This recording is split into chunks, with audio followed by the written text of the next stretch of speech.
I know a lot of us didn't get an opportunity to actually do 1.1.8. And I was even debating or, considering holding off doing it. But I realized we won't actually get an opportunity to go through it.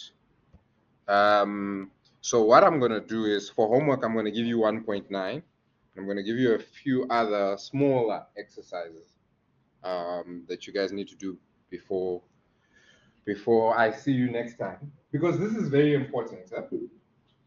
This is actually very important. I'm looking for my booklet here, for my book, so I can see other important exercises. Okay, but that's fine. So let's go through it. I think when we go through it, it'll also bring more understanding as to how to actually go about it or navigate it. Okay, our friends will join us. Okay, all right. So let me just zoom in. Can you guys see? Like you have no issues?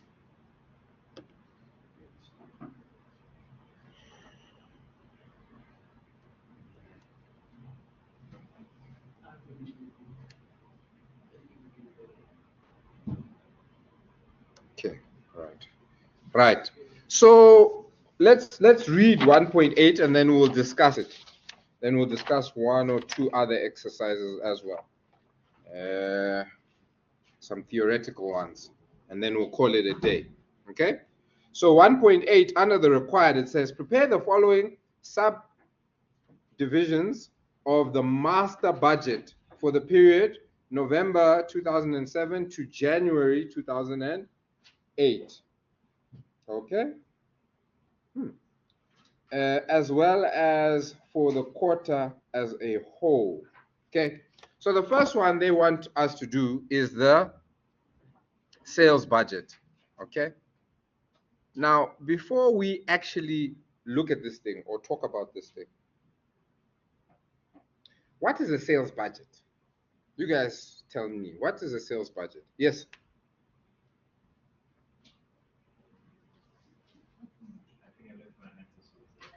You left your? Oh. What do you think? Just tell me what you think.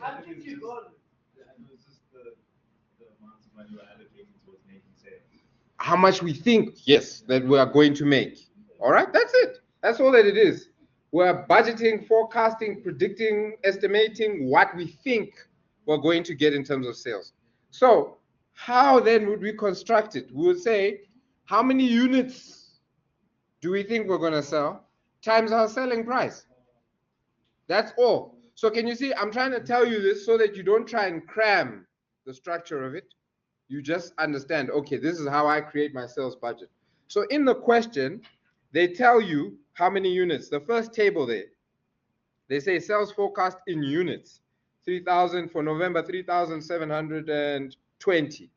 Then if you go down, it says selling price of manufactured products, product XILO, 62 Rand each. So that's the selling price, isn't it?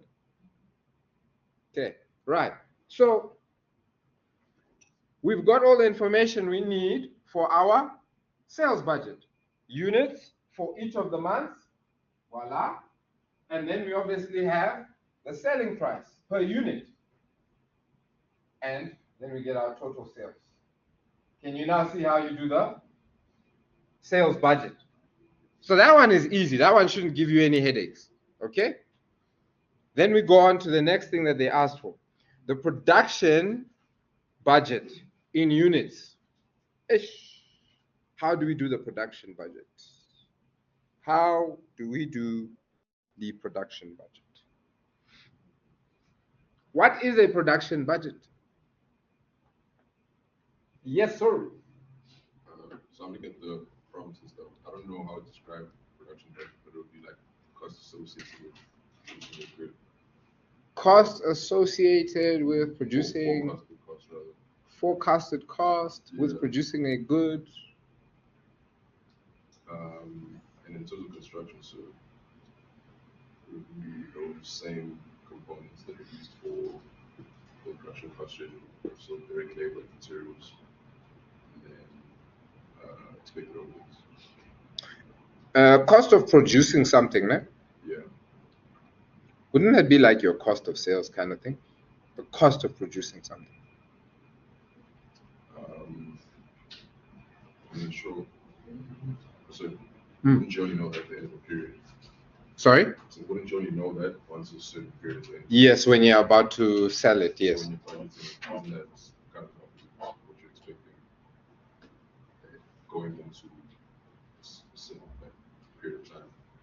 You raise a good argument. You raise a good argument. I'm fully on board with that. So I'm trying to steer you guys, and thank you so much for that. Sure. You're 100% right. You can look at a production budget from your angle where you're saying, how much is it going to cost me to produce this? Or you can look at a production budget to say, how much do I imagine I'm going to produce? You get what I'm saying? One is looking at how many units are we going to produce in that month, and one is looking at how much is it going to cost us to produce. So here, in this particular instance, they're looking at how many units are we going to produce. Does that make sense? So when we're talking about production budget in this instance, they're looking at how many units they're going to produce. Because guess what? In the very next requirement, that's where your answer is now going to come in. Materials purchases budget, all right? And also the direct labor budget. Because now we're actually looking at, now that we know how much we're going to produce, we then say how much is going to cost us from a material perspective. And then how much is it going to cost us from a labor perspective? Okay, so thank you again for that. Okay, so, but before we can get to our costing, we need to know how much are we looking to produce. Okay, so we go to November. We know that we want to sell how many units? 3,720. So therefore, what is it going to, and okay, we can actually look at all the months there. For the month of December, it's 4,000. For the month of January, 6, and all right. So the total quarter is going to be about 14,000 when you add all of those together. Okay. Now, I'm trying to see if there's any additional information, and that would be of relevance to our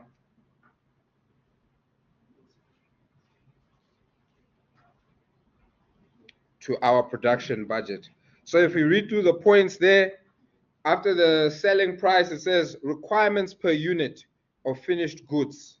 Okay, material, 2 kgs, direct labor, 3 hours. All right, to finish 1 unit of a finished good, we need 2 kgs of material and we need 3 hours of direct labor. Okay, then material and labor cost information. Okay, materials 1 Rand 50 per kg and direct labor 6 Rand per hour.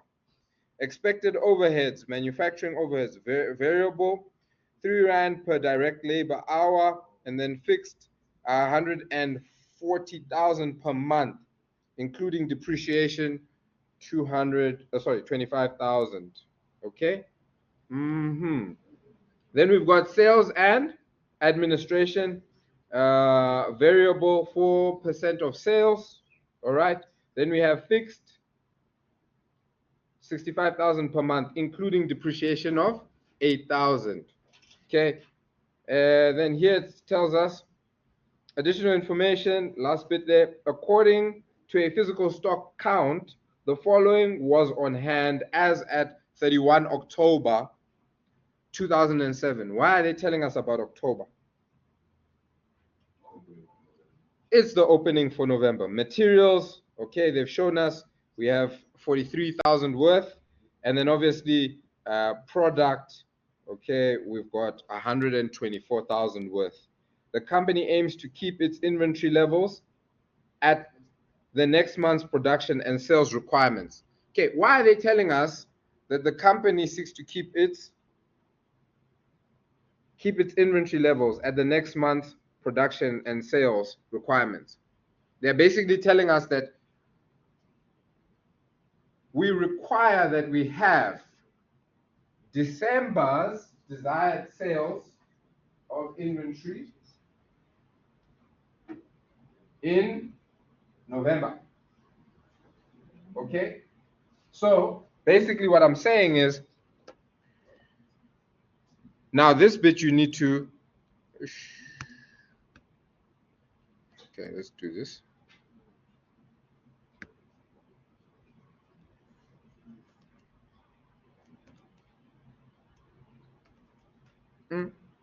Okay, it's fine.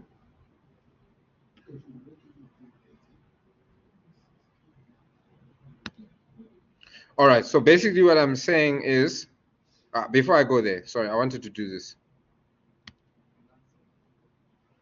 We need to understand the structure of the production budget.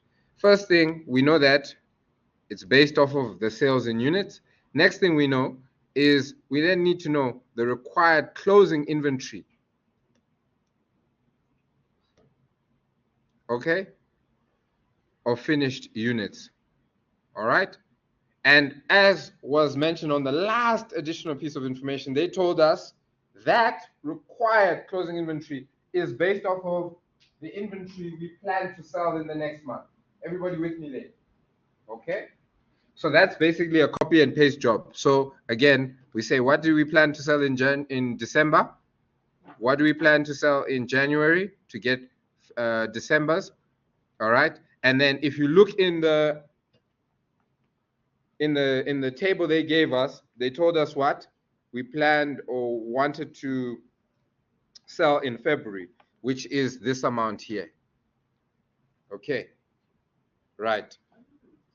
Then the next thing that they want is the total units needed. How do we get the total units needed? We simply add these two. If you add 3,720 to 4,960, what do you get? 8,680. Everybody happy so far? Okay. Now, we then have to say less opening inventory to find out how much production in units we obviously need to do in the month of November. Okay? Sometimes you might not have any opening inventory. Okay? But in this case, they told us about our opening inventory. Where did we get our opening inventory from? The additional information. Yes, October's. All right? And how much was that? If you look at October, 2,480, which is exactly what we then have over here. Okay. All right. So from that point on, where did we get the 2,480? We got it from, remember, October's closing balance in terms of inventory is November's opening. And if we look there under additional information point 1, it says according to a physical stock count. And then if you look at product XILO, it says 2,480 units. That's where we're getting it from. Makes sense? Okay. So then when you now have this 6,200, we can then move on to the next month. We've already plugged in the first two amounts. All right. So again, we just add those first two amounts in December and we get our 11,160. Okay. So then again, we ask ourselves, how much opening inventory do we have? Is that in the additional information?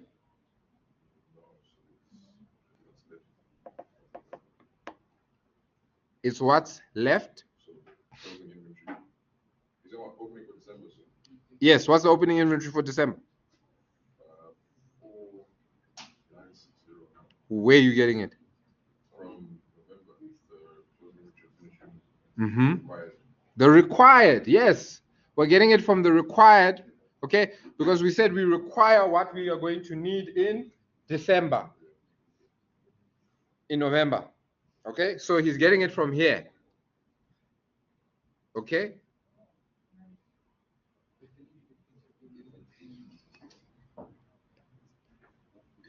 He's getting it from there, okay? And then obviously we then say, okay, so what do we then need to produce in December? We then say, okay, our total units needed minus the opening, because opening we're saying we already have some finished product. So we don't need to produce all of the needed units because we have some.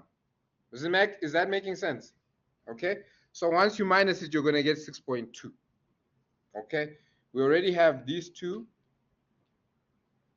No, we actually don't have those two filled out. Yeah, no, we do, because we said we got that from March.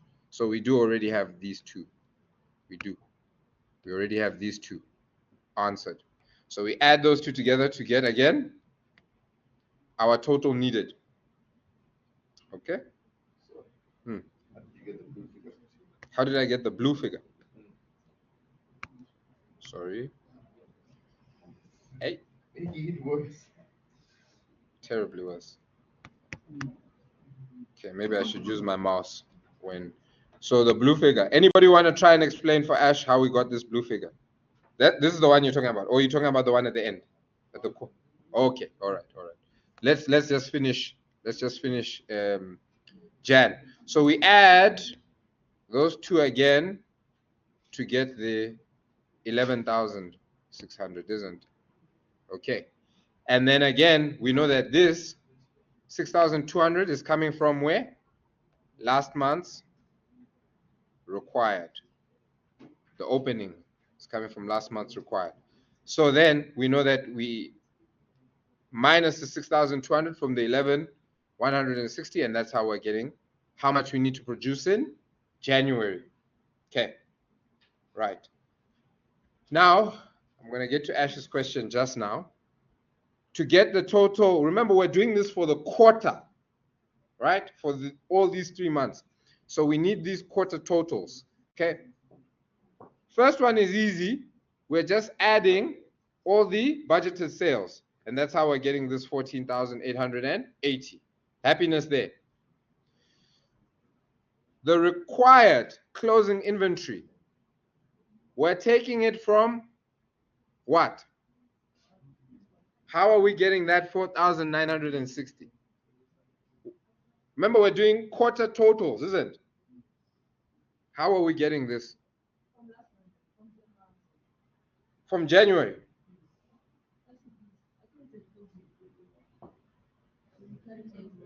No, it's still the required closing, yes. The required closing for the quarter.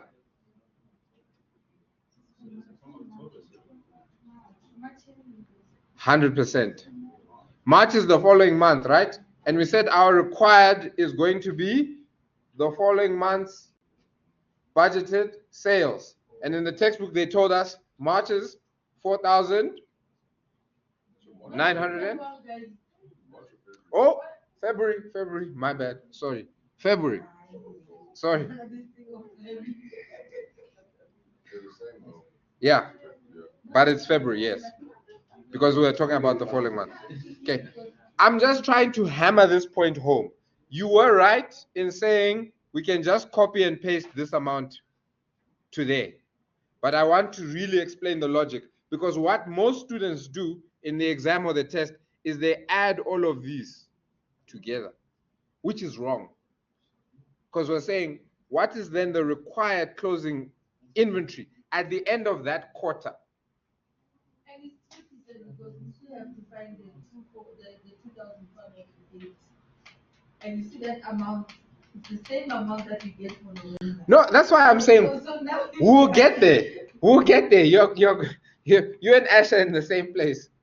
We'll get there. So, how I think you figure out the 2004. No, we'll get there. We'll get there, guys. We'll get there. I want us to finish this first. So we then we're here now. right? So obviously the total units needed, and let me do this fast because now I'm dragging my students' shame, is obviously we just add. We add these two, isn't? To get that, okay? Happiness there. Now, this 2,408. Let's discuss. Ash, take it away. What did you want to tell us? Okay, so what I think we did was because we had total units needed, we also had budgeted production in units because it's the 6,200 plus 6,200 plus 4,960 will give us 17,360, and then you basically take 19,840 minus the 17,300. That is definitely one way to do it. And it's important that you know that way because sometimes they might not give you this opening. They might not give you October's opening inventory. So you kind of have to work your way backwards. But remember here we're talking about the quarter, isn't it? When is the beginning of the quarter? It's when? November. So what is the opening inventory for November? October's closing balance. So this is a copy and paste job. So this one here is then, it's fine. So you lost me there. I prefer mine. No.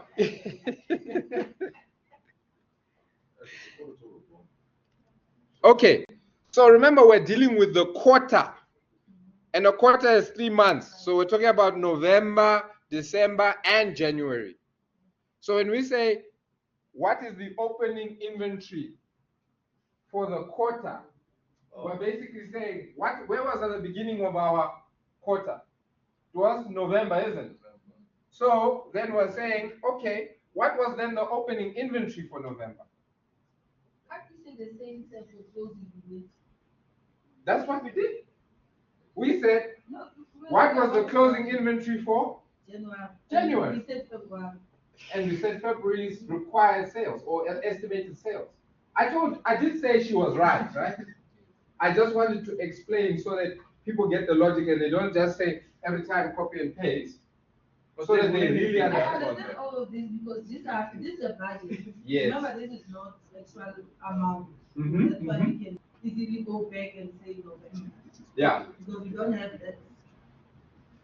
Yes. But I want you to understand because it's important that you understand because some people, when we leave this lesson, they forget. But if you've understood, you will always remember. So when they forget, this is what they do. They will just say, but here we just added all the sales together. Right? So then, it's the end of the quarter. These are the totals, right? So let me just add the required inventory for November, required inventory for December, required inventory for Jan, and plug it in. And it's wrong. It's wrong. Because here we're saying the required closing inventory. So here we're just saying, what is the next month? It's Feb. And Feb, the sales there is the 4,960. Okay? Again, you can use the same logic that she used to say, what is the required for the last month that we're looking at? Copy and paste. But again, I want to make sure you understand this is not a total. Makes sense? Okay. Right.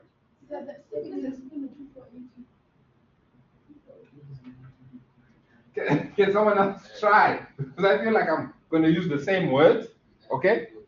It's the opening inventory of the quarter. It's the opening inventory of the quarter. So you're using, here we were talking about the closing inventory of the quarter. Here we're looking at the opening inventory of the quarter. So we're applying the same principles.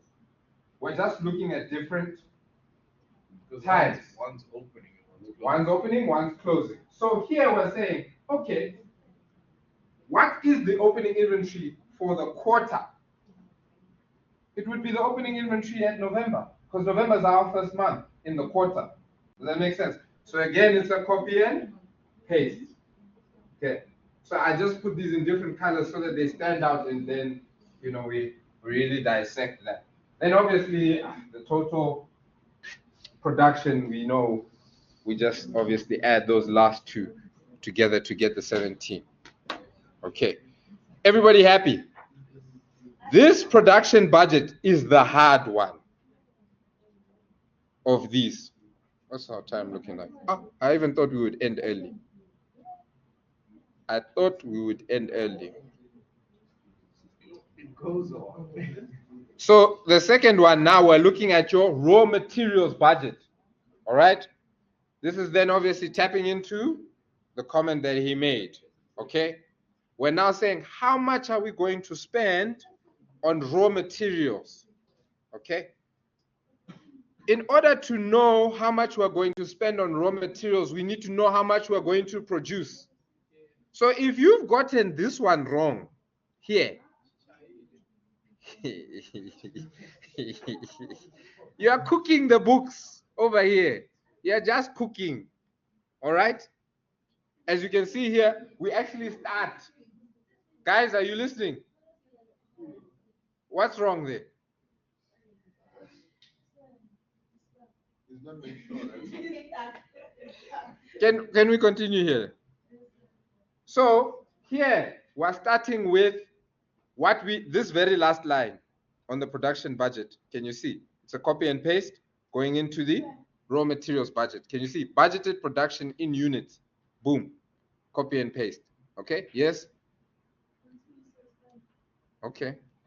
Right. So then we say, okay. We want to find out how much we require for the month of November. Okay. We know that we plan to produce 6,200. All right. We know it takes us 2 kgs for one. So for one unit, finished unit. All right. So 2 times the 6.2, it gives us 12,400. We happy? Then we go, oh, this looks familiar. Add required closing inventory of direct material. The only thing we've added here is direct material. We know that the required closing inventory is next month's. So we say the 6.2 times what? 2 again. Happiness. So another 12,400. Then total direct materials needed. Only thing that we've added here is direct materials. Because in the production budget, we said total units needed. But we've added direct materials because we are now focused only on direct materials. So then we add these two, which is exactly what we did in the previous 28,800. Happiness. Then direct material opening inventory, or should I say direct opening inventory of direct materials, okay? Because we already have some. Where do we find this? Where do we get the opening balance? We have to go back to our additional information. And under our additional information, they gave us October's closing. And there, they gave us material. They said 14,600 kgs. We have that on hand at the beginning of November. So this is a copy and paste. Everybody happy? We're still together. So then the next question is, so how much material do we actually need to go and purchase? Because we have some. It's obviously the difference between what is needed and what we already have, which then gives us the 10,200.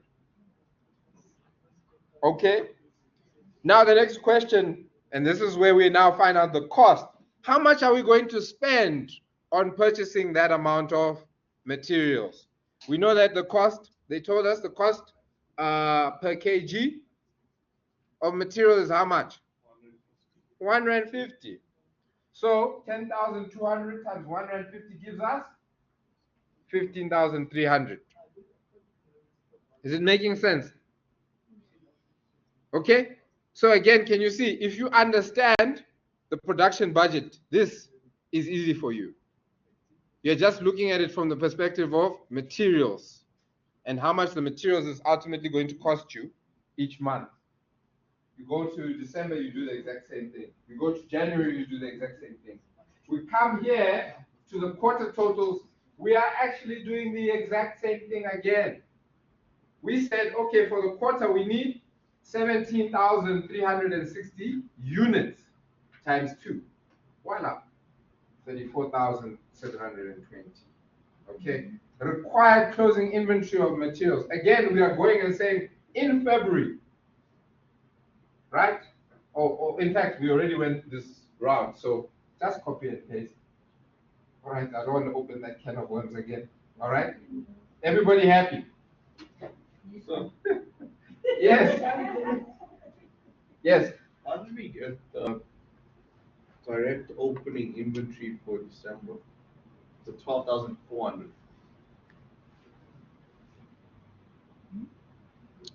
The 12,400, remember we had this, Correct. right? This one, Just carried over. we carried over. Okay. Yes.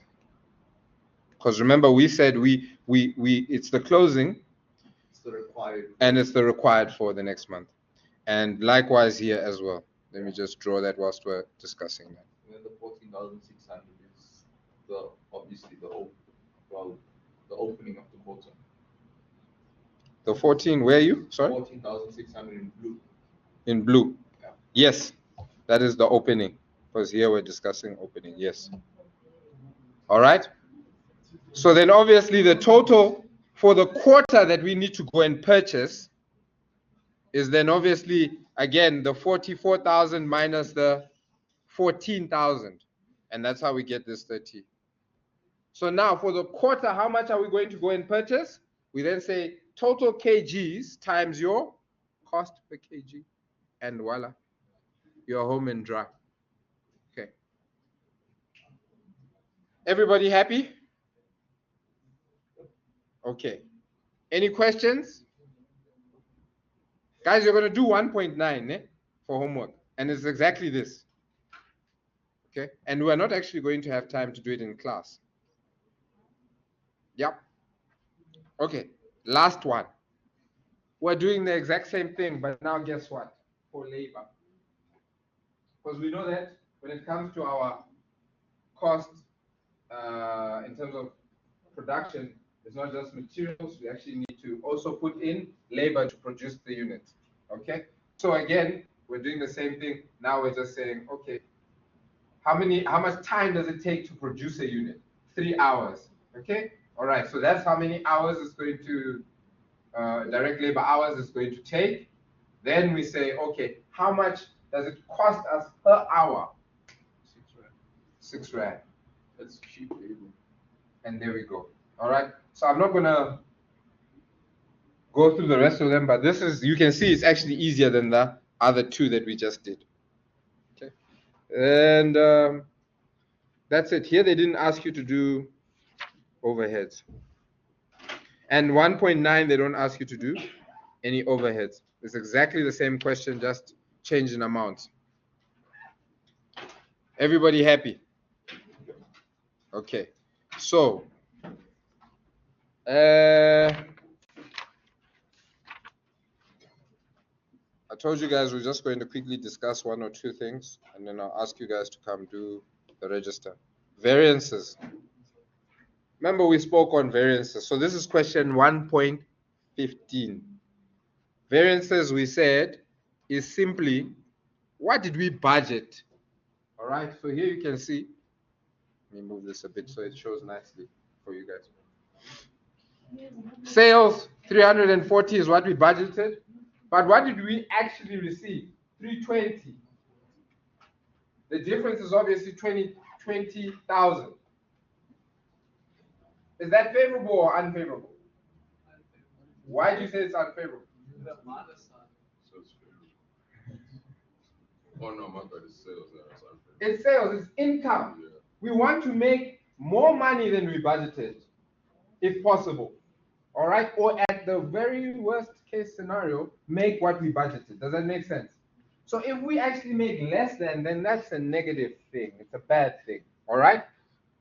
So all your incomes, if we sell, if the actual is less than, then it's unfavorable. Okay, here you can see it's neither favorable nor unfavorable because we managed to get the rent income that we estimated. Here, however, we got even more, so it was obviously favorable. Yes? Is there a term for that? It's like unfavorable and unfavorable. That is the term. Favorable and unfavorable. Favorable and unfavorable. Favorable is what? What are we saying just happened? No, no, no. We're saying the outcome was favorable, was positive, yes, 100%. Unfavorable is saying the outcome was negative. What actually happened was not a good thing. Make sense? Neutral outcome, say. We budgeted well. Yeah. Okay. Our forecast was ideal. Yeah. Then expenses is now the other way around, isn't it? Can you see here? Cost of sales, 72,800. That's what we budgeted we would spend on cost of sales. However, we spend less than that. That's good. We want our cost to be as low as possible. So this is a favorable outcome. However, here on rates and taxes, 6.2, we spent more than we estimated, forecasted, predicted, budgeted, whatever you want to call it. And that's obviously unfavorable. Makes sense, ne?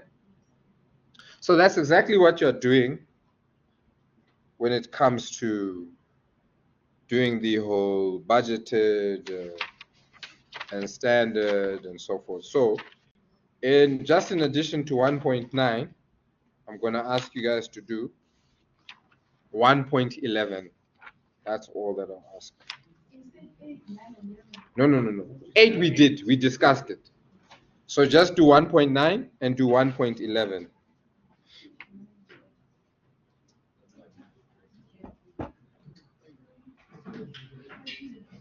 Right.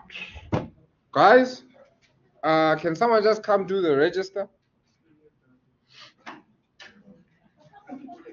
And then you can depart.